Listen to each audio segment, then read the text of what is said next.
के हजारों हथकंडों को उखाड़ करके फेंक दिया और आप बड़ी संख्या में पहुंचे हैं। आपको सलाम करता हूं। साथियों, एक जमाना था जब सरकारें जुल्म करती तो अखबार जनता की आवाज बन जाते। जब सरकारें जुल्म करती तो लोग इनकलाब का झंडा उठा लेते। जब इनकलाब के इस झंडे की लड़ाई में सरकार फिर जुल्म करती तो अखबार कलम की तलवार लेके खड़े हो जाते।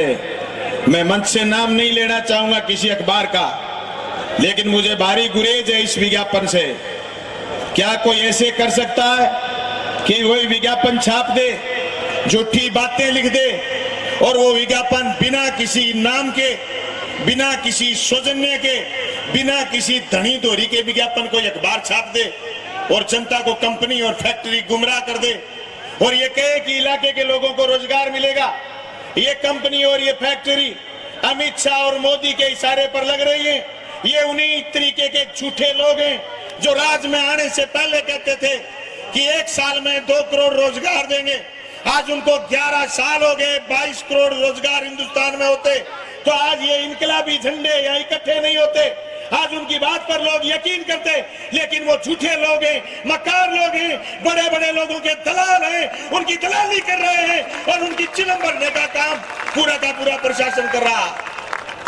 आज सुबह अखबार में खबर आई कि थोड़े दिन पहले नकली वो डीजल पकड़ा गया पल्लू में, लेकिन डीजल का पानी हो गया और उसकी कार्रवाई करने की बजाय किसान जब आवाज उठा रहा है कि यहाँ फैक्ट्री नहीं लगनी चाहिए, यहाँ 2-2 हजार पुलिस का जाब्ता आ जाता है, यहाँ नशा पसरा पड़ा है, पुलिस के पास टाइम नहीं, यहाँ चोरियां बढ़ रही हैं, पुलिस के पास टाइम नहीं, यहाँ लोग चिट्टा बेच रहे हैं, पुलिस के पास टाइम नहीं, लेकिन कोई इथेनॉल का विरोध करता है तो 2-2 हजार की फौज लगा देंगे।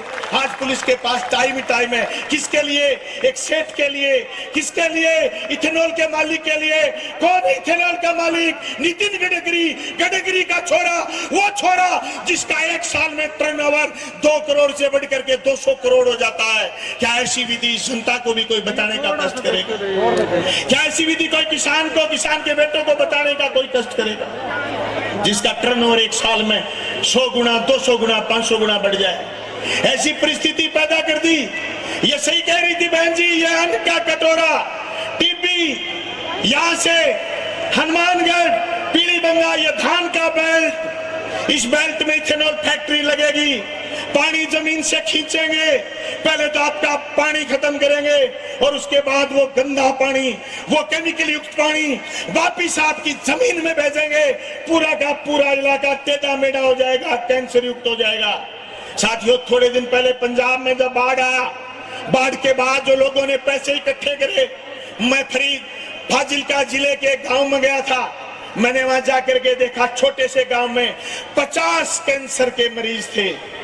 छोटे से गांव में, कितना सा गांव था जहां मदद करने गए, 50 लोग कैंसर के कागज लेके आ गए।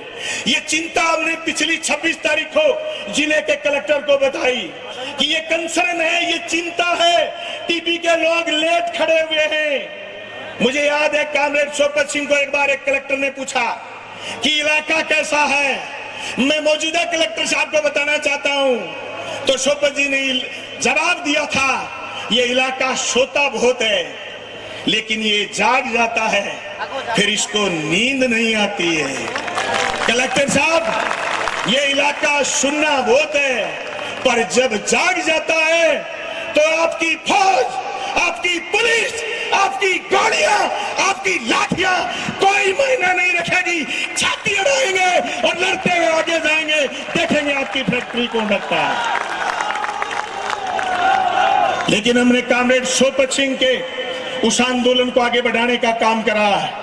हम चाहे बादरा में रहे, नौर में रहे, हम किसानों के बीमे के लिए लड़े, नहरों के पानी के लिए लड़े, बिजली के लिए लड़े, लेकिन आज इथेनॉल के किसान के साथ अखिल भारतीय किसान सभा के साथी मंगेश चौधरी, हम और जांगू जी सब लोग आए, हमारे CI2 के साथी आए, हमारे साथी रघुवीर वर्मा के नेतृत्व में हनुमानगढ़ से लोग आए, गोपाल जी बिश्नोई किसान सभा के साथी पीलीबंगा से आए।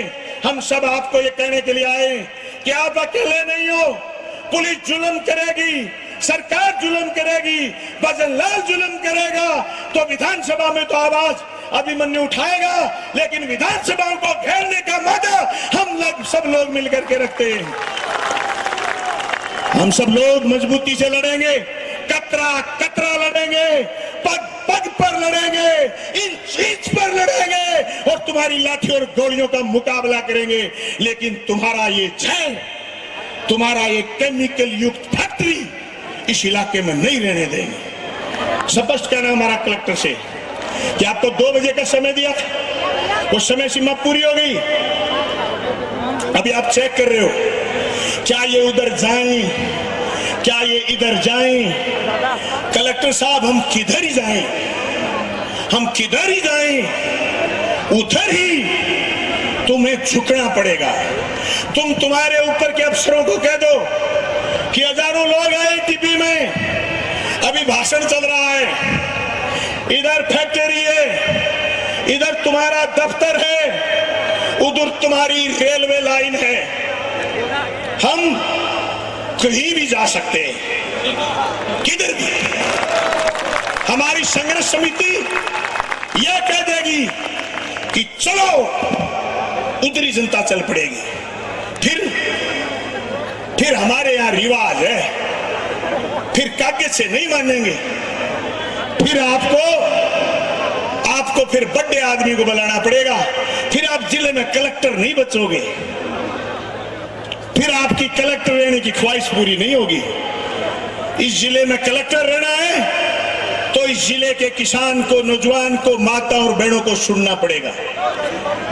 उनके सीने में किस टाइप की आवाज, वो क्या चाहते हैं, आप इग्नोर नहीं कर सकते, क्योंकि यहाँ इंच लड़ाई है।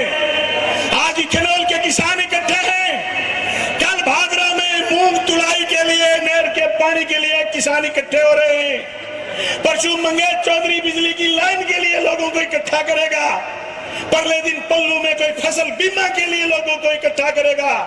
आपको हमारी बात सुननी पड़ेगी। आप किसी बीजेपी के दिल्ली के नेता के इशारे पर हनुमानगढ़ जिले को लाठी से नहीं हाँक सकते। ये सरदार आए हुए, ये तो एक नारा लगा देते हैं, जो बोले सो निहाल, जो बोले सो निहाल। कलेक्टर साहब, और सुनावा कुछ, कोई और भी बात बतानी? साथियों, मुझे 2002 का आंदोलन याद है। मैं सफाई का जिलाध्यक्ष था।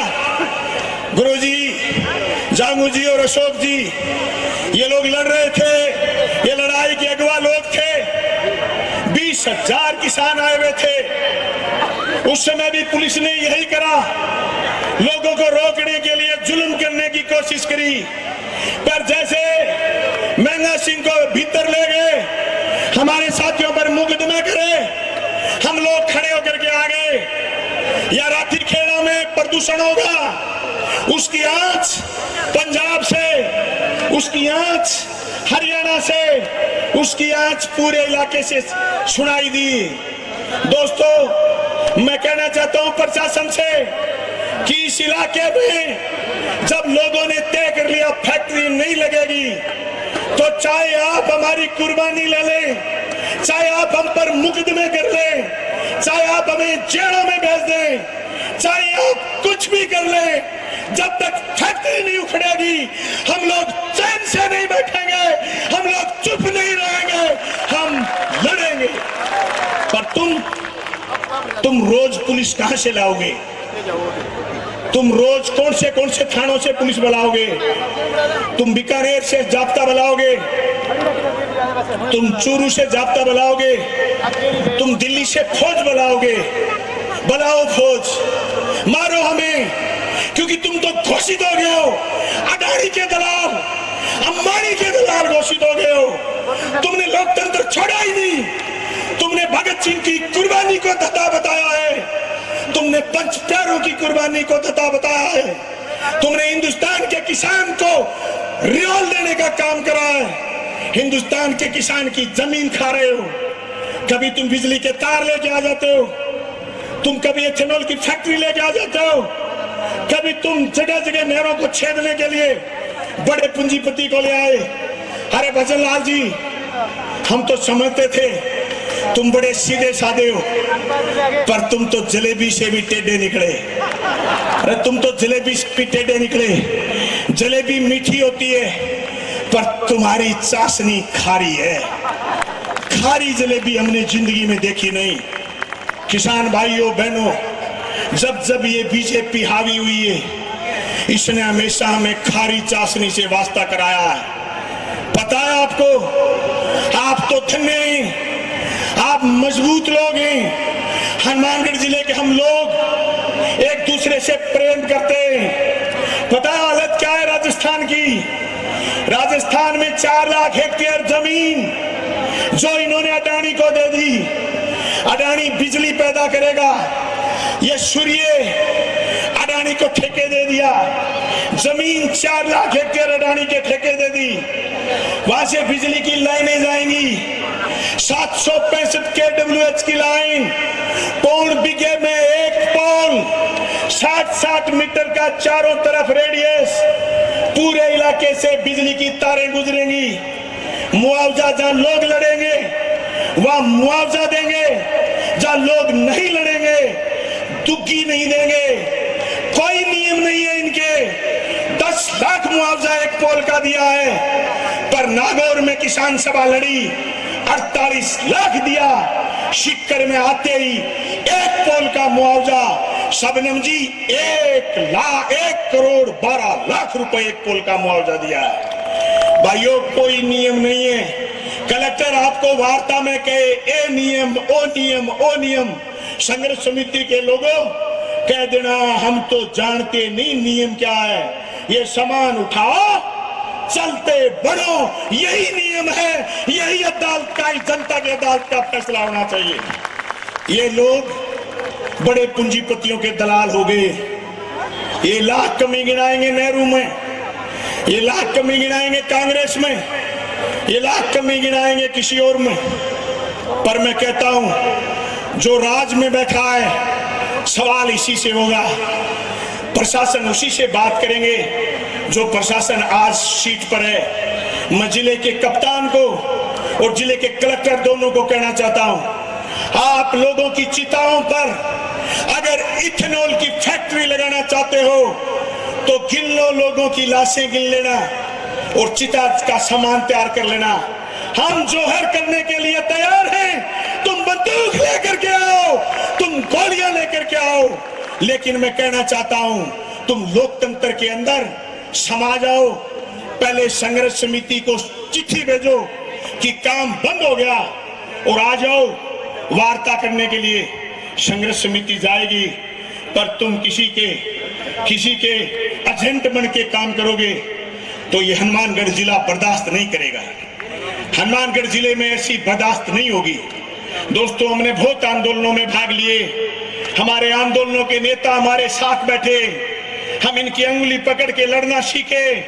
कॉमरेड शोपत सिंह कहते थे, फौजें वो जीतती हैं जो फौज अनुशासन में होती है, किसान वो जीतता है जो अपने नेतृत्व का कहना मानता है। लेकिन लड़ना है तो जीना है तो लड़ना सीखो, लड़ते लड़ते जीना सीखो। अब से लेकर के जब तक गेहूं नहीं आ जाएगा, जब तक सरसों नहीं आ जाएगी, किसान के खेत में काम नहीं है। ब्याह शादियों का दौर भी बंद हो गया। अब तो लड़ाई लड़ेंगे, इथेनॉल भगाएंगे, फैक्ट्री भगाएंगे, मोदी को झुकाएंगे, नितिन को झुकाएंगे, कलेक्टर साहब को नानी की याद दिलाएंगे। ये काम हम करेंगे। मेरा स्पष्ट सुझाव, स्पष्ट कहना है शासन प्रशासन को कि आप इन जनता की बात सुनिए। ये बहुत गंभीर लोग आए, चिंता है हमें, हमारे बच्चों में कैंसर पसर रहा। तुमने मुख्यमंत्री चिरंजीवी योजना बंद कर दी। बहनों, ऐसा कोई दिन नहीं होता कि हम कैंसर के डॉक्टर से बात नहीं करें, उनसे अनुयायी नहीं करें। हम उनको कहते हैं डॉक्टर साहब पेशेंट आया है हमारा चाचा, हमारा ताया, हमारी ताई, हमारी बहन आई, इसका इलाज करिए, सस्ते में करिए। ऐसा कोई दिन नहीं होता कि हम बीकानेर और जयपुर बात नहीं करते, क्योंकि बेईमानों ने चिरंजीवी योजना बंद कर दी। 25 लाख का जो इलाज था वो बंद कर दिया। इसलिए हम नहीं चाहते कि टीबी के लोग बार बार कैंसर के तरफ धकेल दिए जाएं। हनुमानगढ़ के लोग किसी के आगे गिड़गिड़ाएं। हम नहीं चाहते कि हमारे लोग दूषित वातावरण में जिए। ये लड़ाई हमारे जीने की लड़ाई है, हमारे मरने की लड़ाई, बचने की लड़ाई है। ये लड़ाई किसी की राजनीति चमकाने की नहीं। मैं माफी चाहूंगा, एमपी साहब हमारे बीच में बैठे, कुलदीप जी इंदौरा, मैं इनसे कहना चाहूंगा ये फैक्ट्री तो आज सबके सहयोग से बंद कर देंगे ये, पर हिंदुस्तान की पार्लियामेंट में तुम जरूर पूछना कि तुम ऐसे इलाके में फैक्ट्री लगाने कैसे चले गए जिस इलाके में लोगों के पास खेत के रास्ते मात्र 8 फुट के हैं। तुम वहां फैक्ट्री कैसे लगा लोगे? वहां जमीन के ठेके 30-30, 40-40 हजार रुपए हैं, वहां तुम फैक्ट्री कैसे लगा लोगे? तुम फैक्ट्री कैसे लगा सकते हो? जैसलमेर पड़ा है, बाड़मेर पड़ा है, बीकानेर का भरानी इलाका पड़ा है, तुम लगाइए फैक्ट्री। अरे पल्लू में लगा लीजिए, पल्लू से आगे चले जाइए, सुनसान इलाके में फैक्ट्री लगाइए। लेकिन आप टीबी में, राठी खेड़ा में फैक्ट्री लगा लेंगे और यहाँ इथेनॉल चला लेंगे और फिर आप पेट्रोल में मिला लेंगे, फिर आप कुछ दूसरे तेल में मिला लेंगे और फिर तुम नितिन गडकरी का भाषण हमें सुना देंगे। It may be not possible, ये हो ही नहीं सकता, नहीं चलेगा। इसलिए मैं तमाम साथियों से कहना चाहता हूं, संघर्ष समिति के आदेश को मानेंगे। जो नौजवान खड़े, उन नौजवानों से कहना चाहता हूं कि आप और हम सब लोग इस संघर्ष समिति के आदेश से आगे बढ़ेंगे। हमारे पास समय ना है तो भी आज का दिन और आज से इथेनॉल की इस लड़ाई में शामिल होने का हमारा दिन शुरू हो गया। जब तक संघर्ष समिति आदेश नहीं करेगी हम लोग यहीं डटेंगे। देखते हैं कलेक्टर साहब कितनी बार में चिट्ठी भेजते हैं, कितनी बार अड़े रहते हैं, कितनी बार तक हमारा धैर्य की परीक्षा लेते हैं, हम सब देखेंगे। साथियों, बहुत से लोगों की आंकड़ राजस्थान ने ठीक करी है।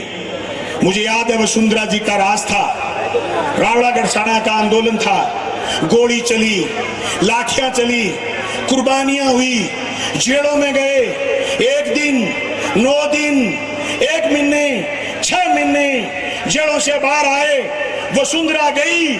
हम तो हैं, हम तो हैं, हम तो रहेंगे, लड़ेंगे और जीतेंगे। लगातार आज भी संघर्ष जारी है। वसुंधरा मुख्यमंत्री नहीं है, लड़ाई तो अभी भी जारी है। ये लड़ाई, ये मंच आज किसी को एमएलए बनाने और बिगाड़ने नहीं आया। आज ये मंच इलाके का अमन चैन, इलाके का वातावरण, इलाके का एनवायरनमेंट ठीक करने आया है। आप सब साथियों का बहुत बहुत धन्यवाद। एक जोरदार नारा लगाऊंगा, नारा कलेक्टर भजनलाल मोदी सब तक सुनना चाहिए, इंकलाब जिंदाबाद। ना भाई जी, मैं जोर को बोल रहा हूं, रोटी कौन खाएगी के? तो इंकलाब जिंदाबाद, बोले सोनिहाल, इथेनॉल फैक्ट्री बढ़ानी पड़ेगी। धन्यवाद साथियों। वाहे गुरु जी।